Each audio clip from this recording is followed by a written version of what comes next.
Hello and welcome back to the Market Maker podcast. And today I'm joined by Marc Bergeron, a founding member of Orchard Global's predecessor company, which is now a leading alternative investment manager with over $9 billion in assets under management. With nearly 40 years in finance, Marc has worn many hats, from trader to entrepreneur to president and global head of sustainability. And as he begins his transition toward retirement, Marc is leading the development of a new internal program at Orchard focused on talent development and mentorship, an area he is deeply passionate about. So in this conversation, we're going to dive into his journey, the soft skills that matter the most, and the lessons he wants the next generation of finance professionals to carry forward. So, Marc, how are you? Good yourself. Thank you, Anthony, for having me. It's great. Yeah, it's a pleasure to have you. How does it sound when I say 40 years in finance? How does that feel? 37, please. I'm turning a big number this year. I've told everybody, don't call me, please. Next year, we can celebrate. No, it's amazing. And I'm sure there's going to be so many great insights to come here. So perhaps then you could tell us a little bit about that background. So going all the way back to a large proportion of our audience are in their early careers, or possibly even a student thinking about their career in finance. So what did it look like back then for you, going from study and those first steps into finance? Well, I'll take even one step further back than this. Full disclosure is I was a failed electrical engineer. When I say fail, I didn't mean failing the classes, because I was passing, but I just hated it with a passion. And the goal had always been to get my engineering degree, work 2 years, then go to an MBA and do in finance. So being math oriented, basically, I just made when I realized how much I hated engineering, I just made the leap straight into finance. It's where I feel, at the time anyway, I was feeling really good, with regards to numbers and everything. But the interesting thing is I started my career in 88, and those might remember that in 87, we had a little bit of a hiccup in the market. I had thought that I wanted to go into investment banking, and our teachers in school in 87 says, kids, think of something else, literally for the next few years. I saw an ad for somebody to work in fixed income trading, bond trading, and to be honest, back then university did not prepare us very well for the bond market. I knew that yield and price were inversely related, and that was about it, like literally. And in my first interview, I guess who became the person who hired me looked at me and says, "Well, I guess you don't know much about the bond market, do you?" He says that it's X time. I don't know if it was 10 times back then, the 10 or 20 times bigger than the equity market, because all you heard back then was the equity market. You turn on CNBC. Equity. And then, there's a big world out there on the bond market. So basically, I became an accidental bond trader, and it suited me. Loved it. You quickly learn that, to be into trading itself, all those economics course you took, they have great value and everything, but that's not how the market works on a short-term basis. And as somebody used to love to remind, that the market can remain at a crazy level longer than you can remain solvent in your trading book. So I learned pretty quickly to, let go a little bit of all those theories and just follow the market, which I guess in the long run is not something I really wanted to do. There's a fair amount of, I'm not going to lie to people thinking about that, there's a fair amount of stress into that business. And it's, unlike investment banking or even portfolio, it's not like short-term stress. And then, there are times where the market's not moving much, but there are times that it doesn't leave you, like you're not a day trader as a bond trader. Usually you go to bed with positions on your book. Something can happen in the overseas market overnight, and you wake up, you come in the next morning, or worse, you've had a lot of phone calls middle of the night, and try to. Back then, there was no phone even the BlackBerry was so basic. There was no, we couldn't, even if we turned on our computer, we couldn't get access to Bloomberg or anything like this. You had to ask, what is U.S. Treasury doing and everything. So it was a little being in the dark, but it was, baptism by fire. You learned a lot on the job, and that's how you survive, basically. There was, finance was known back then, and maybe still a little bit nowadays, but trading desks were a brutal place to to grow up, as I call it. Probably there was zero training on HR on how to deal with people. It was, stapler across the head and, go get me a bagel and, lots of insult and lots of putting down and lots of swearing. But you had to learn not to get that bother you too much. Those who learned to do this did well. Those who didn't had to find jobs somewhere else in a hurry. But the way I look at it, since then, I look at it as there was great formation for me. Because if you can survive this, I remember the gentleman I was asked to, I was hired to replace a gentleman, a British guy in Montreal that was retiring. So at some point, 2 months into the work, I was just out of my wits, stressed out. And, I remember that he took me out for lunch and I told him, as Mr. Kerr, I said, I don't know how you, and he was a very calm person. I don't know how you can deal with that. And it was well known that Mr. Kerr had been in the British regiment. And he told me very calmly, son, when you have bullets flying left, right, and center of you, it's not a little bond market action that's gonna. And I looked at him and said, I'm sorry, sir, but I've not had bullets flying next to me. So I'm learning. And he goes, just don't take it personally. Your personal self-worth is not tied to your P&L of that day. So, those are two different things. In the long run, well, if you don't have good P&Ls, you have to find another job or you're being asked to find another job. But it's not, it's not, you try not to have that take a value of who you are as a person, basically. So how long did that particular part of the career last for then in the end? Oh God, 88 to 96. 96, 97, I thought that I was getting so good at it that, why would I trade another firm's capital, and I'll trade my own firm and my own capital. And I did bonds and FX, which was I understood. And then I made the fatal mistake of thinking that all of those way I can trade. Why not look at commodities? They move a lot. So, and you learn very quickly during the, I think 97 was the Russian crisis and soybean crash. And you learn that market is limit down. And what that means is like the market opens, hits the limit, nobody can trade. See you tomorrow, opens, limit down again. And so the concept of, I had my stops here and there and, doesn't happen. I mean, commodities are not as liquid as the S&P 500 or as bonds. And even those markets can have gaps someday, but you have severe gaps in commodities. So that was the end of that. And then I thought that I could use all the skills I had in fixed income and cash market and parlay that into a bit of derivative I looked at. And so I started working at Bankers Trust, which was, a derivative shop mostly, where you learn it was, an extremely interesting place to work because you could be creative. That was past. Bankers Trust had hiccups themselves.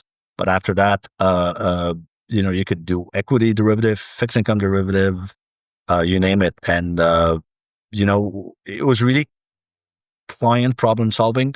You spoke to a corporate client or you spoke to pension fund and they say, well, I'd like to do this or that. And then you say, okay, let's try to create an instrument that can help you achieve your goal given your market view. So that was super interesting. So I did that. Then we got bought by Deutsche Bank and I did that till 2001. And that's when I left that, co-founded New Shore, which became Orchard, which is where I am retiring from today. Love that. That end part is actually like a huge company and several years. So yeah, let's unpack some of that in particular because, one of the things that I think is really interesting is that you start in these places where, a big company, you've got access to intelligence and people and network and clients, things like that. So as you progress and get more senior, obviously they do, I think those big companies quite a good job at trying to make you that this is the place to be and this is the seat to have. So taking that leap then to go and start your own firm, I just would be interested to unpack of what motivated you. Is it just that process you just explained, being able to really work on cool problems with good clients? If I was dishonest, I could tell you that it's after reflecting and seeing a total business opportunity and everything, blah, blah. But that's not really what happened. Reality was the element of office politics came in massively, which is something I was not used to, which is something I hated, probably because I was really poor at it, or I'm poor at it because I hated it. I don't know. but started to really, really dislike what I was doing. So we saw an opportunity. We talked to the rating agency, and then we had to do the leap. And the leap was, we had everything lined up, but we could not have the proof of concept yet. But everything was lined up. But despite having the rating agencies saying, yes, go ahead, if you bring this, that's going to work, then having commercial paper dealers saying, yeah, if you create this trust or this vehicle, we'd like to issue your paper. Despite you have all of this, somebody go like, wow, I'm starting with nothing. But at some point, we just, it's almost like, I don't know, taking a deep breath and jumping into the lake or the pool and hoping you can swim. But literally, when we first started, we rented office space of a friend of mine who tried to get a hedge fund going, did not work. We're hoping that wasn't a curse, but so we rented something and we paid him off over time with all the furniture, and there was just two of us. And then we hired a young lady who was receptionist, secretary, accountant, IT person, you name it. So it was very different, but I can't really recall having difficulty adapting. When I was at Bankers Trust, I was told that, I found out later on, because I used to make, they told me, okay, we have to go pitch to such a corporate or pension fund. I'd make my own presentation. So just the way I was used to working, I did not find it to be a big challenge. But I do remember fondly friends of us who came and joined us, and there was three of us then, and then my new colleague asked me who was our courier company, and I said, well, what do you mean? He says, well, if we need to send a letter or a package, I said, where does it have to go? And it was literally 2 blocks away, and I said, okay, why don't you walk there? Because Deutsche Bank, you give it to your PA, and the PA gives it to the company's dedicated. You don't have this as a small company, but that was not hard for me to, because I don't know, that felt more natural for me than a big company. And I guess, there are different personalities that are suitable for each one of them. And that's something that, I'm being asked a lot about that from young people in university. Should I go to Goldman Sachs or should I go to, there's no right or wrong answer, but there's definitely the wrong personality for the wrong side of that equation. Looking back in retrospect then, that entrepreneurialism, so seeing the uncertainty almost as opportunity rather than the safety of the clarity that a big firm gives you, can you connect the dots to anything within your life experience when you were younger that would have given you that appetite on that risk perspective, do you think?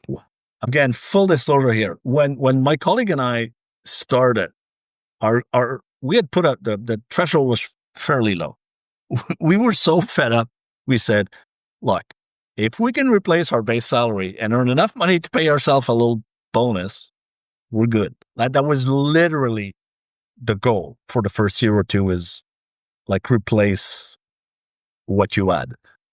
And then very quickly learn, okay, well, that's kind of silly to have taken all that risk to only, and then you can see all you're free to see different opportunity and to grow the business. But in terms of what, I mean, my dad was an accountant. He had his own firm. His office was in our house basement and has separate entry and everything back in Montreal. And I guess I saw him I never thought of my dad as an entrepreneur. I just thought that he worked for himself. But I guess that must have run something in the back of my head that, if you don't want to deal with all the office politics and everything, then, I mean, you exchange a set of problems for another, but still you don't, that's something you don't have to deal with. And in the end, what makes you happy in life and what makes you happy at work, and as easy to say the old thing about if you really love what you do, it doesn't feel like work. It truly doesn't. And if what you like is a big firm, that's great, and you won't mind putting in the big hours because it won't feel that bad. Same thing. All the issues with being a smaller company, they won't bother you too much because you like what you're doing, and if you can even love it, that's even better. Cool. Well, let's move forward to talk about, when we met up, you were very passionate about this new kind of role you're taking on as a consultant with Orchard, which is about talent development and mentorship. And so a couple of questions here about soft skills in particular, and advice just generally for young people. So my first one here is about, you spoke to me about the importance of adaptability and resilience. So Yes. what do those skills look like when someone's starting out and in practice for you? Okay.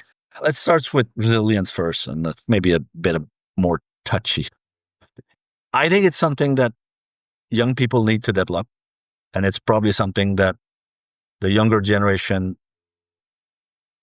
to be honest, doesn't have as much as us. But in fairness, our parents probably thought that we didn't have the same resilience that they did, and their parents thought that, So when you put it together, we went from, in some instances, from having a generation that had to grow their own food and dispatch their own food to the social media generation in three or four. I mean, in really, really short time. So things are very different. But resilience is being told, on the entrepreneur side, is to being told no.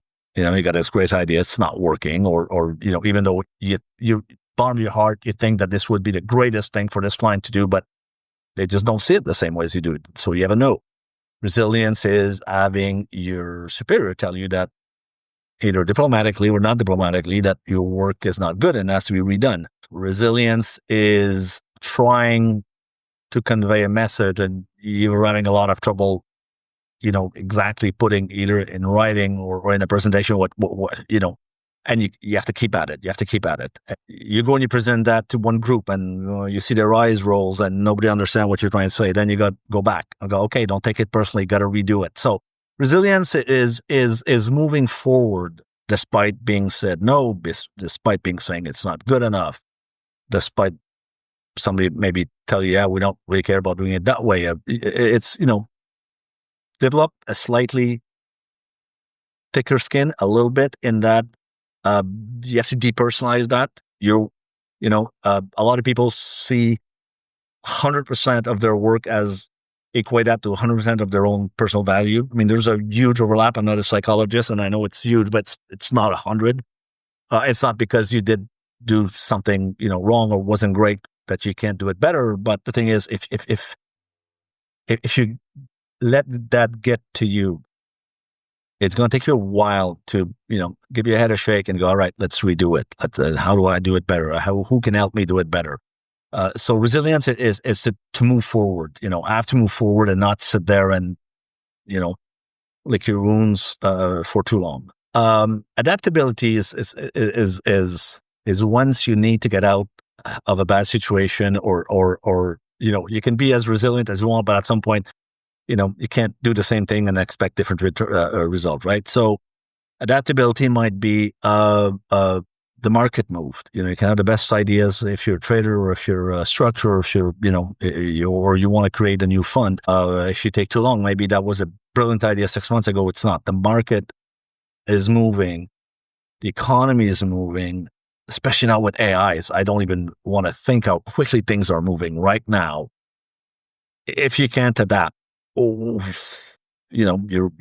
dead in the water. Adaptability could be also in your own career. Evolve, change, or even move up, promotion or lateral, or change position, or change a company you work for, and our new superior is wildly different than the previous one. And you can't interact the same way. And if you try to keep just doing the same thing, you find out that maybe they don't appreciate the way you work. You need to adapt to different people. And sometimes it could be you work for two departments. You need to do, and they're wildly different. So adaptability clients. You go and you pitch a certain way to certain people if you're into the marketing side, but you got to understand that different clients react different way. But even sometimes you might be brought on as the analyst in a meeting with 10 people from a big bank or something, and to help present. And you need to read the room. You have to be quick and okay, what. The way in your head you had rehearsed something, and all of a sudden you might realize this is going to fall flat if I deliver my message the same way. So pivot, change something quickly. So basically, adaptability has to be big because I think the days of you did something one way and 5 years later you're still doing it the same way, I really can't see that happening. And it's not something just for young people. Like I signed up and I did a 6-week course on AI because for people a bit older, we had a joke about the VHS flashing 12, which was what your parents had a VHS and couldn't program it a day, and it kept flashing 12 o'clock, which meant it wasn't programmed and they couldn't do, it was kind of a running joke of people, my generation, laughing at our parents saying, oh, well, their VHS still flash 12. With AI, I felt like I had become my parent. I'd heard about it. I was like, what do you do with that? I know what ChatGPT, but what do you really do with that? And basically I was like, well, I know I am going to retirement, but, it sounds like I'm going to stop working tomorrow morning. And adaptability. All right, sign up and understand that better, because otherwise the world is going to pass you by. I was really scared of not understanding and the market and work and the way we work, the way we interact with one another, being influenced by using AI, moving in a way that I wouldn't understand what was going on. So, you have to adapt. And you're right, those are soft skills. You can be the best, if you're a credit analyst, say, you can do the best reports and find numbers nobody can and dig information nobody can, but you have to deliver the information and you have to deal with people around you and you need help. And the soft skills come in when you're asking for help in your company. Every company has people that have a way of asking that everybody else will bend over backward to help them. And there's other people that they're, let's say, a little less willing to do so. You want to be the one that people bend over backward to help. So, those are the soft skills that are really important. And I mean, we can call them life skill, I guess. It's not necessarily being taught in university or anywhere for that matter, unless you kind of decide to develop or you have a mentor, which I looking back, I did have a bit of a mentor, but it was more, this is the market you should be going. This is like, it was kind of more guiding my career, but in terms of how to interact with, never did that. And then, a few years ago, I worked with an executive coach and, again, you're never too old to learn. And it's, you have to adapt, you have to learn, you have to develop soft skills. Sometimes you might think you have the soft skills and then somebody else, that is in the business of coaching starts laughing, going, you think so, really, eh? So maybe you might consider doing this way or that way. So, I mean, I think these are very, very, very important. And people out of university are really focused on the technical aspect of what they do, which obviously they need to and they should, but it doesn't take a lot of time to pause and wonder if they're asking for assistance and they're not receiving it, what are they doing right? Or if, I don't know, their colleagues not treating them well, what are they doing right or wrong or, same thing. So I think those are very, very important. It's not being taught much. And I think that's why the program we're developing, the mentoring aspect of it, I'm looking forward to that because the way I'm thinking about it, I wish I had somebody telling me this, when I was younger. And I was like, well, why don't I be the person now telling them or suggesting or guiding them? Or, I mean, obviously you don't want to give too many answers right away. You want them to find the answers themselves.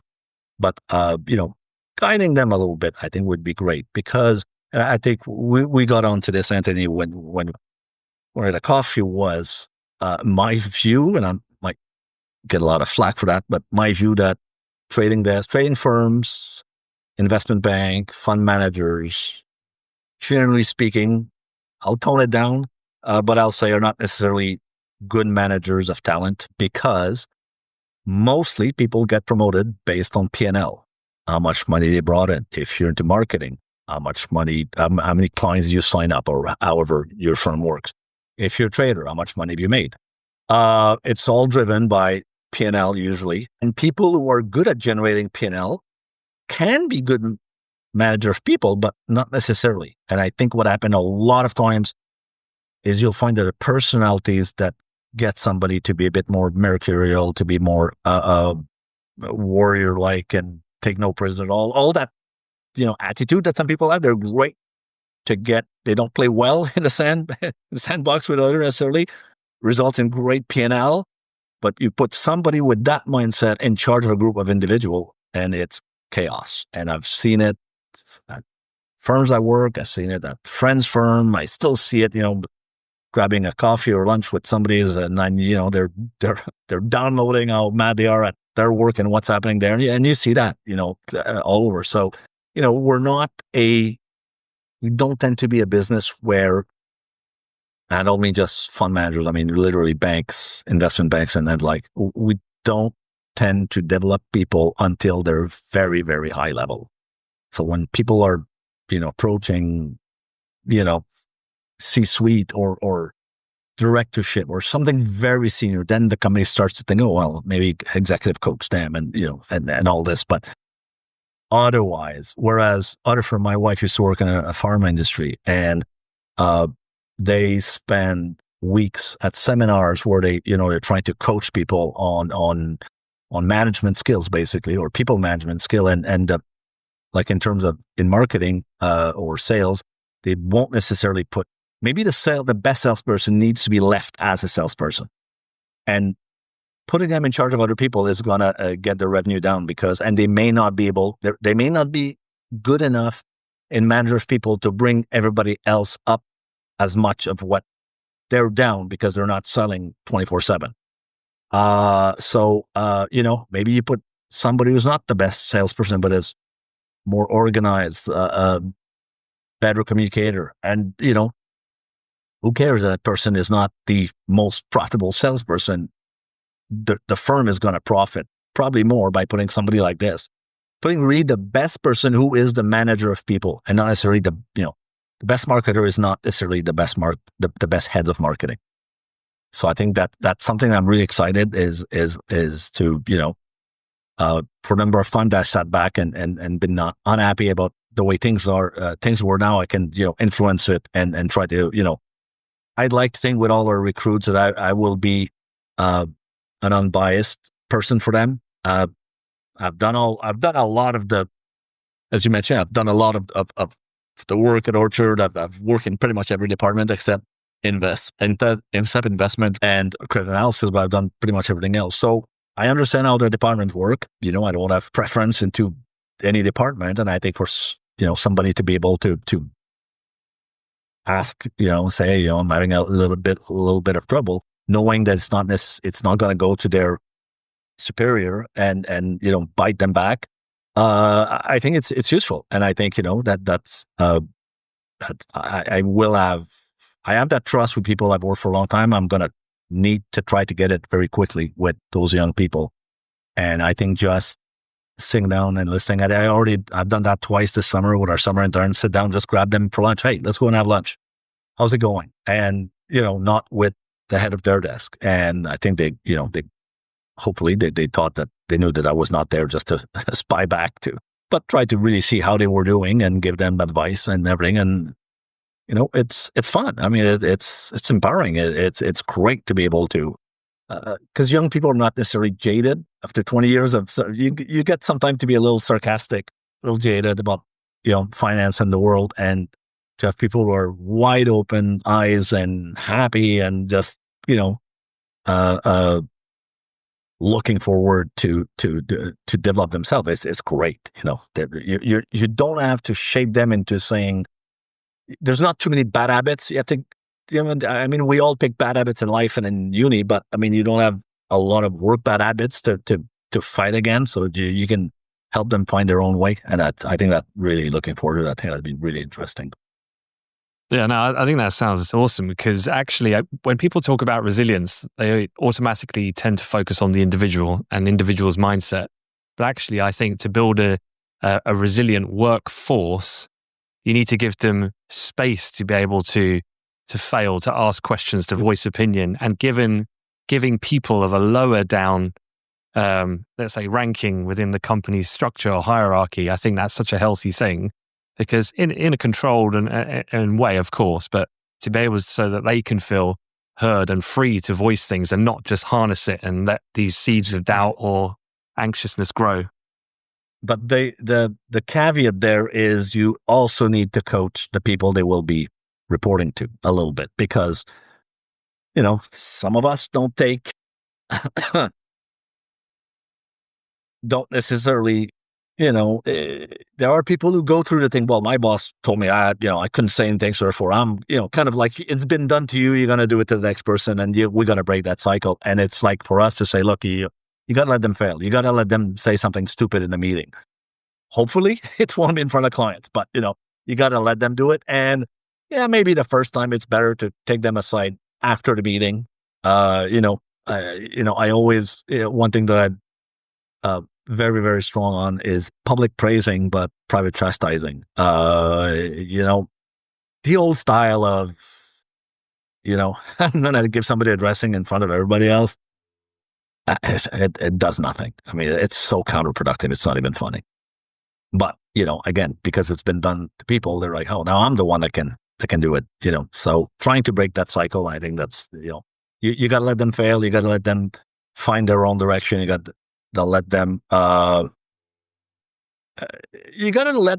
waste a normal amount of, or let's say, you got to let them waste a reasonable amount sometimes of time for them to find the solution or find out it works. Because if you're trying to speed up everything at every time you spoon feed them, they're never going to learn anything. So yeah, let them struggle a little bit, and then it's that's how they learn. Yeah, and almost actually, you talked about AI earlier. That element of building the muscle of critical thinking and not leaning too hard on AI tools, for example, is almost like a similar type of mind framework to use in that way. But I was going to kind of ask then, in kind of reflection almost of the last 37 years, there's kind of two parts of this. One is, looking back at all the different hats that you have worn, you've talked about several. What are some of the biggest lessons you've learned along the way, number one? And then what's one thing, because I know when I did meet you for a coffee, you're just super honest about everything. So I'm just curious, what's one thing that you think you could have done better? Because I think if people hear that, they might go, actually, yeah, that's advice that I could act on, and maybe I could save myself time. Could have done better is not having an open mind to office politics, but being more realistic that it is present in a large company. And instead of blindly fight it and, be 100% proud of maybe, I'm not suggesting to do it. I'm just saying there might be a way to handle it better. I could have handled different situation better, as opposed to being told that I'm as subtle as a brick on the side of the head. I could have learned to deliver a different message, and I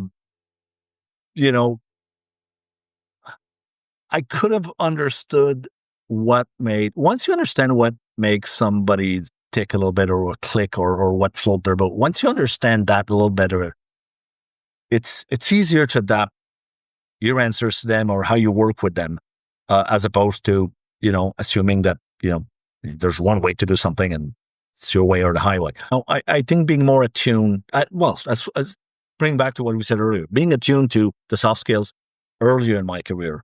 Sadly, when you're, there's a bit of a cycle. When you're out of university, you don't have a big ego because, like you're at the bottom, of the totem and you need to, you're still learning. So fine. But once you start to do really well and get promoted, you reach a point where I think, I'm sure that spot is wildly different among people, but you reach a point where you're not mature and old enough to understand that there are things that maybe you should be more attuned to. You're still young enough to think that you know everything. So at some point with maturity is not an age thing, but it's an old joke. It's not the mileage. It's not the age that kills you, the mileage. And mileage in company would be like, how many situations have you had? It's not just the amount of hours or the amount of years you've been in the business, but what problem have you dealt with? What failures have you had? And the more you have of these, the better it is. Hopefully more success than failures. But it really shapes, how you are. And at some point to be a little bit more attuned, saying, could have done things differently. That's why I'm so big on trying to tell, younger people to, be attuned to the soft skills. It's funny. I did take psychology 101, but I think in university, but I think I should have taken either psychology 201 or 202, whatever it is, the one after that. But, really try to understand people is crucial. And whether it's clients, it's crucial, especially crucial in a marketing role. But marketing is not necessarily just going and talking to your clients. Marketing can be internal. You have a new way, you have an idea you want to push. You want an idea, you want a new fund, like in our case, somebody has an idea for a fund. Well, they have to sell it internally for us. So, the powers to be to go, hey, that's a great idea, let's do it. You have to be able to convince people. So, the skills required to do this, are crucial and should always try to, I told pre-university students here that we were hosting, I said, that's before like that one advice. I said, okay, well, read more. But I did tell them, I said, if you are going to read one book, it's one book only, which you shouldn't do, but let's say you do, only one book, Meditation by Marc Bergeron. If that's the only book you read, you'll get, I'd like to think you'll get a lot of it. And a lot of it is going to be into self-improvements, soft skills. You talk about it's all in there. And it blew my mind when I read that book was written 2,000 years ago. I certain that if I had the time to go change in that book, to go change what gives away the fact it was in the Roman era and it was 2,000 years ago. If I could change all of these things, take out the word emperor and things like this and pretend that it was people would read it and go, oh yeah, of course, it's totally applicable to this crazy media and 24/7 news cycle that we have. They would think it's completely applicable. All the advice are good, and it was written 2,000 years ago. So I would say develop the other technical skills, the soft skills, the people skill, the writing skills. I'm a numbers person. I'm not the best writer, and some colleagues who might listen to this will start to laugh and say that I should be worse and saying I'm not really good. I'm actually pretty horrible. That's a skill I should have learned. Basically, because again, it comes down to if you need to convince somebody by writing a memo. I had the old engineering or math thing. No, I gotta make the points. I gotta show the numbers, and then, the rest, that's fluff, at some point I realized that, well, maybe it wasn't fluff. Maybe I should have spent a bit more, time educating myself on better writings and better people skills, earlier on, basically. So. Well, I was going to ask you actually if there was one piece of advice to give, but is that so? We've just heard it, right? You've just given the spoiler away. It's the meditation. Yeah, I guess so. Yeah, no, honestly, I mean, I'm trying to, a lot of people tend to have a short attention span now with YouTube and everything. So, I'm not going to say go read War and Peace or anything like this, but if you want one book, better than that, keep reading a lot. You look at, Warren Buffett spends, I don't know what percentage I've read somewhere, he spends an inordinate amount of his daytime reading, and it's tough. He doesn't read only annual report and 10Ks. I mean, he reads a lot. Bill Gates reads an awful lot. Ray Dalio, reads all the best investors and readers. To be a good investor, you got to understand where the world is going. To understand that, you have to read a lot. So I would say, don't read a lot would be a better thing. But if you have to, if you hate it and you got to read one book, read that one book. I would say because it's really life lessons. It's applicable to your personal life, your family life, and your professional life. So I wish I'd done things differently. I wish somebody would have told me when I was younger. I might have said at that time, ooh, philosophy, but I wish somebody could have convinced me to read that way younger than I did. Okay, cool. Well, look, we'll wrap it up there, and just a quick shout out because I know that there's two huge societies on the Warwick University campus in both finance and economics, but there's many more that are all going to come together because Marc and I are going to be on campus. We'll be together with a couple of members of both the Amplify Me and the Orchard team, and we'll be running an exclusive simulation related to the company. So one that we've never done before on campus, and there's going to be an opportunity to speak to Marc and a number of his colleagues, and I'll be hosting a panel as well. So look out for the registration link, and in fact, I'll add it to the show notes on this episode. So if you're at Warwick University, please do. I'd love to meet you and for you to get involved. But hopefully everyone found that conversation enjoyable. And Marc, thank you so much for sharing your 37 years with me. Well, there you go. Thank you, Anthony. Thank you for reminding me it's 37. I'm really looking for, I am really, really looking forward to that evening. Because again, we didn't have that back then. It was Salomon Brothers came to McGill University where I was studying, and they had a little room. And if you were lucky enough to be elected to go and talk to them, that was it. And they weren't pitching anything. It was like you had to pitch yourself to them. So I'm really looking forward to how we're going to do this. This looks really fantastic. So thank you for us organizing that. That's great. I actually remember I was at the Lehman Brothers chat in 2005 at my university. So life could have taken a different path. But all right, well, all the best. Thank you very much. Thank you.